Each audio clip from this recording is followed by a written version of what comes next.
Hitman is a game that draws you in with this intense, foreboding soundtrack and these slick, James Bond-style visuals. The promotional material is dead serious, but then you boot it up, and something like this will happen. I have a friend who's into that sort of thing. Cosplay, assuming imaginary identities. He says it's very liberating.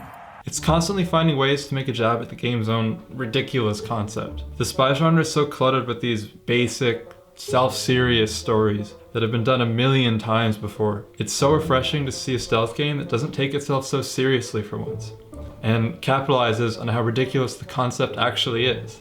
And Hitman finds a ton of ways to surprise you. Every mission is basically just an open world, and your task is to assassinate a few targets and maybe sabotage or steal something. And there are so many ways to do it. Sure, you could just catch them when no one's looking, but you could also take the silly route, and that's way more entertaining. So you're meant to play every map a bunch of times over. Luckily, the open worlds have this maze-like, realistic design to them that works really well to give each playthrough a unique feel. Like, there's a bathroom on almost every floor where you can hide bodies, cause distractions, drown targets, all sorts of things. There's always a closet or a back alley or some other pathway that helps you get where you want to go. Take this balcony for example. You could go the long story route where you disguise yourself and get invited up there. Or you could sneak in from the service staircase without being spotted by the security cameras. Or you could even snipe the target from a mile away. You can even get there from the racetrack on the other side of the map and get onto the balcony by climbing down these pipes, which, by the way, these pipes are everywhere, like on every building, in every map. It feels like the developers thought of everything. And rather than focusing on the overblown, serious, high-stakes themes of Metal Gear or Splinter Cell, Hitman fulfills just some simple pleasures. Who doesn't want to break into the VIP area? Who doesn't want to sneak out to the back of a restaurant to steal some snacks? Who doesn't want to find out what's backstage? The excitement of being where you're not supposed to be is at the core of this game. Well, that and killing people in funny ways. Just reattach it. Good. Hit it, Smith.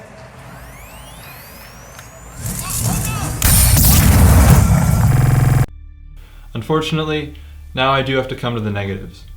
But you can mitigate these problems. Firstly, turn off the mission guide.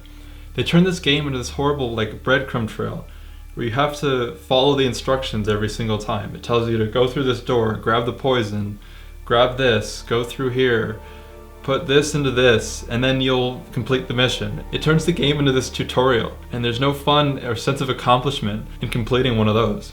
Also, the fact that it's open world comes with a cost. Like when MGS5 went open world, the gameplay variety has just exploded.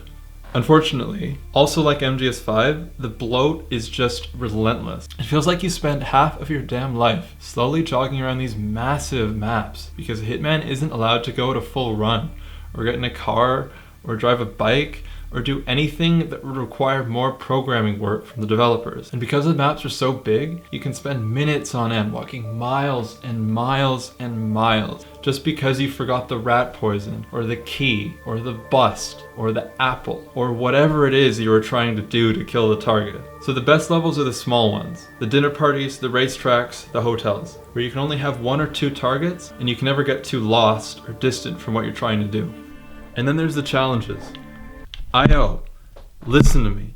Nobody wants to play these assignments where there's 200 checklists in every mission and they are almost all pointless. Okay? I want to play the game, see what's available in every world, kill all the targets in the different ways, and then move on. What is this? There's these missions that just force you to grab a disguise, go to a forbidden area in the map, and pick up something, or play something. What is the point of them? There is nothing fun about... So yeah, turn off the guide, don't play the big maps too much, ignore the story, don't complete the 500 billion checklist assignments that add nothing to the gameplay, and it's a pretty good game. Don't get sucked into it, don't complete it, 3 out of 5.